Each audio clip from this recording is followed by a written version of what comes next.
Hello friend, आज के इस वीडियो में हम बात करने वाले टीडीएस रिफंड के बारे में। अगर आपका टीडीएस कटा है इनकम टैक्स की डिपार्टमेंट के साइट पे, या आपने कोई भी सर्विसेज या जॉब कर रहे हैं, तो अगर आपका टीडीएस कटा है तो उसको आप कैसे चेक कर सकते हैं और कैसे आपको रिफंड ले सकते हैं। अगर वो एलिजिबल है रिफंड के लिए तो आप कैसे ले सकते हैं, तो इसके ऊपर हमने प्रॉपर एक वीडियो बनाया।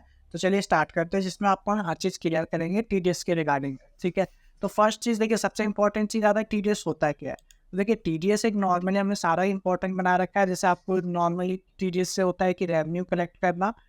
सेकंड चीज़ होता है कॉम्प्लाइंसेस एंड मॉनिटरिंग, जिससे पता चलता है डिपार्टमेंट को कि आपको इतना सैलरी मिल रहा है और इतनी चीज़ हो जाता है। अब ये होता है कि आप नॉर्मली क्वेश्चन आता है कि हम टीडीएस क्यों जमा करें, इससे अच्छा हम एक ही बार सैलरी से डिडक्ट कर दें। तो इसमें बहुत सारी इंपॉर्टेंट चीज़ें होती है, उसके ऊपर हमने बना रखा है वीडियो की। जैसे एग्जांपल के लिए कि नॉर्मली आप जब आपको जाता है एक बार में आईटीआर फाइल करना और टैक्स ज़्यादा होता है, तो आप भी सोचेंगे कि इससे अब उनको आपको प्रॉब्लम हुआ। तो इसलिए बेस्ट होता है कि डिपार्टमेंट ने टीडीएस का बेस्ट ऑप्शन रख रखा है कि आपको एवरी मंथ कुछ अमाउंट कटा जाए, जिससे आपको लास्ट में एक बर्डन ना पड़े और आपका आईटीआर भी प्रॉपर फाइल हो। ठीक है, अब आ जाता है किस चीज़ के लिए किसका एग्जाम्पल लिमिट होता है और कौन से सेक्शन में किस चीज़ का टीडीएस काटा जाता है। जैसे नॉर्मली आप सेक्शन, मैंने ऑलरेडी यहाँ रखा हुआ है section 192 TDS on salary any person, इसमें हो सकता है डिडक्टर।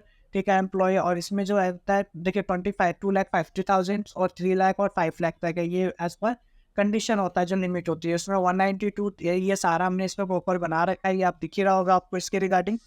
ठीक है, इसके बाद नेक्स्ट आ जाता है आपका सेक्शन 194 बी आ गया, 194 डी आ गया। इसके अलावा वहाँ में जाते हैं जो हमारा मेन है टीडीएस रिटर्न फाइलिंग का। तो अभी हम इसको डिस्कस करके, जैसे अभी आपको मैं बोलूँगा कि अभी लास्ट डेट नहीं आया है टीडीएस, जो लास्ट डेट है आपका 31 मार्च 2024 तक का, वो आपका है 31 मई 2024। इसके बाद ही आप अपना आईटीआर फाइल कीजिए अगर आपका टीडीएस या इसके रिगार्डिंग कुछ भी है तो।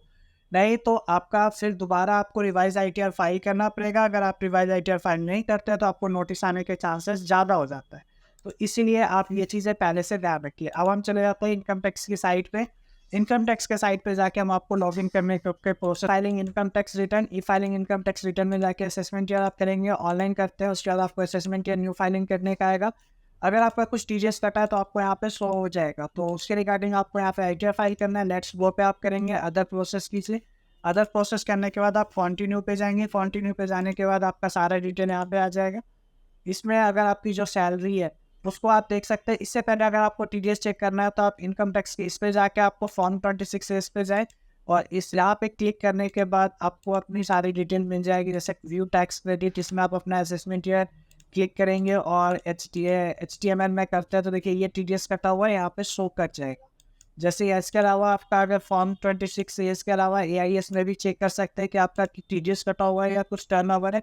वो सारी चीज़ें आप यहाँ पे नॉर्मली चेक कर सकते हैं। देखिए जैसे यहाँ पे आपका जो भी है वो सारी चीज़ें आप नॉर्मली चेक कर सकते हो। उसके बाद आप अपने फाइलिंग पे जाइए। यहाँ पे आपको जो भी है ये नॉर्मल हमने ऑलरेडी वीडियो में बताया हुआ है।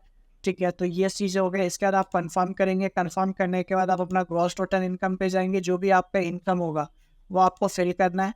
इनकम फिल करने के बाद आप कंटिन्यू पे जाएंगे और जो भी आपका सैलरी है ऑलरेडी, वो अगर आपके फॉर्म 16 है तो आप वहाँ पे फॉर्म 16 से देख सकते हैं कि आपकी सैलरी कितनी है। वहाँ से आप क्लिक करने के बाद अगर कुछ और भी है आपका तो ये आप मेंशन करेंगे। सिर्फ सैलरी है तो आप सिर्फ सैलरी का मेंशन करेंगे।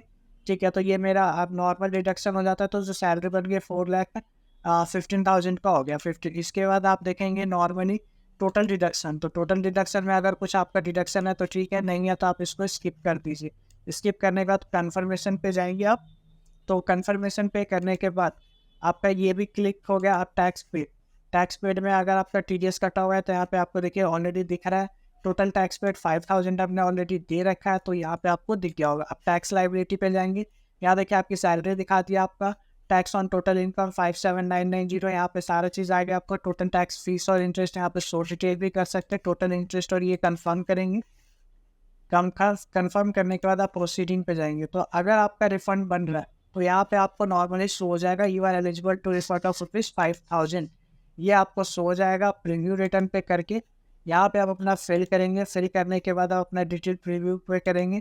प्रोसीड टू प्रीव्यू करने के बाद आप अपना डाउनलोड कर लीजिए सारा चीज़, और उसके बाद आप अपना वेरिफिकेशन करके प्रोसीड टू वैलिडेट, और उसके बाद आप वेरिफिकेशन करके सबमिट कर दीजिए। जिससे आपका आईटीआर फाइल हो जाएगा और अगर आपका टीडीएस इतना ही है तो कुछ टाइम में वो आपका रिफंड आ जाएगा। अगर वीडियो अच्छी लगी हो तो लाइक ज़रूर करें और कमेंट ज़रूर करें अगर कुछ क्वेरी है आपको इसके रिगार्डिंग, और चैनल को सब्सक्राइब करें। अगर वीडियो आपको नॉलेजेबल कुछ भी बेनिफिशियल हो रहा है तो आप चैनल को ज़रूर सब्सक्राइब करें। थैंक यू एंड धन्यवाद।